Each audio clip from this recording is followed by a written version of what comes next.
upon a time, there was a little girl. In this little girl's house, there was a big, big library full of fun and colorful books.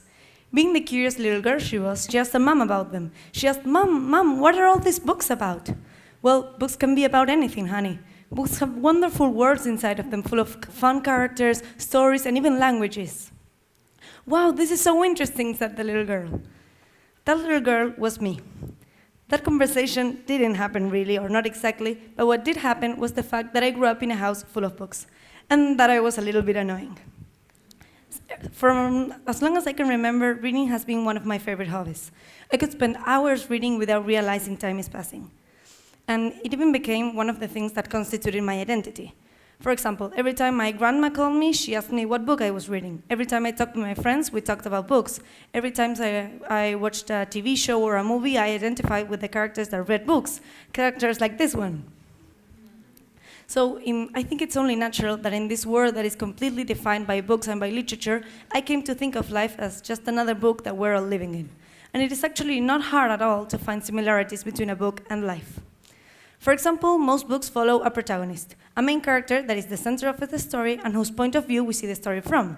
And in real life, that main character is obviously us, because we are the main characters in our life. We are the protagonist, and we see life from our point of view. But this main character is never alone. They're always accompanied by side characters. These side characters could be antagonists or villains, people that put obstacles in the main character's way, or they could be good side characters, people that help this character along the way, that help him or her overcome obstacles. Friends, family. And we always obviously have that people in our life. We're never alone. We have friends, we have family, teachers, people that we like, people that we don't like. And those are the people that help complete our book. The third and also very important thing that books have are conflicts. And I don't think I really need to explain how conflict also exists in life. I mean, all of us here have sometimes have to overcome an obstacle or have encountered ourselves with some kind of difficulty, right? Now, I know what you might be thinking. This is an overly simple way to view life, and something as complicated as life could never be reduced into something as simple as a book, right?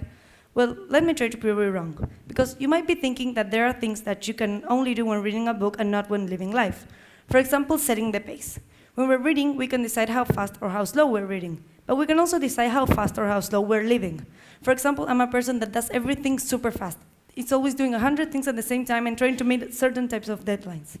But my sister is someone that does everything in slow motion. She's always doing everything slow, and you can be shouting at her like, come on, hurry up, we're late. And she's still tying her shoelace, and she's like, I know we're late. But she's still doing everything at the same pace, and you're so stressed. So as you can see, you can actually decide how fast or how slow you're living. The second thing that you can decide to do when living life that I do a lot when reading is going backwards and reliving a moment. For example, whenever I read something really beautiful or something that is still in my mind, I go back and I read it again. I read that certain chapter or paragraph one more time. And I like to do that with my camera roll. I like to go back to old pictures and relive beautiful moments.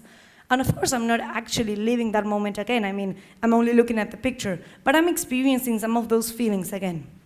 It is also not the same when you reread a certain chapter, because you're not reading it again for the first time. You're a different person now. You've experienced different things, so you experience those words differently, in the same way that you experience that picture differently than from when you were actually there.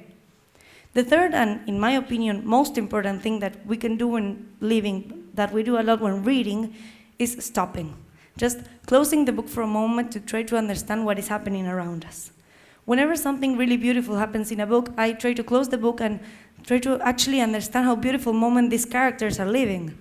And it would be nice to do that in real life, and sometimes I try to do it in real life.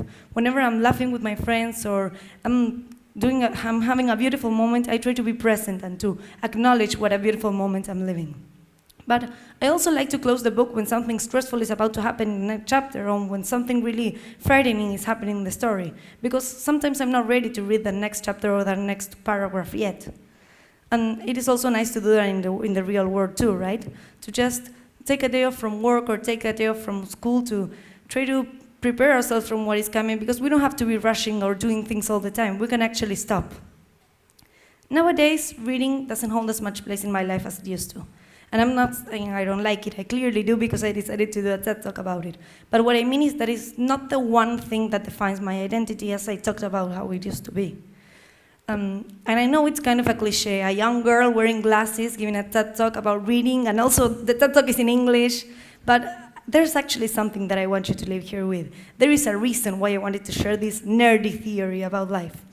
And that reason is that I think that viewing life as a book is a useful tool for when we're feeling overwhelmed. When we're feeling like we don't have control over our life, or we feel like life is something so complicated that we can't grasp or we can't control. When this is happening, think of life as a book. Think of life as a book and think, what would you like to do if you were reading this book? Would you like to keep reading, or would you like to maybe close the book for a moment? Would you like to keep the pace, or maybe slow down, or even go a little bit faster? Think about that and do it. And then also, think about what would you like the main character in the book to do. And think about that and do it, because you are the main character in your life and you can take your own decisions. I started this TED Talk by saying once upon a time, so I will finish it by saying, and they lived happily ever after. Thank you very much.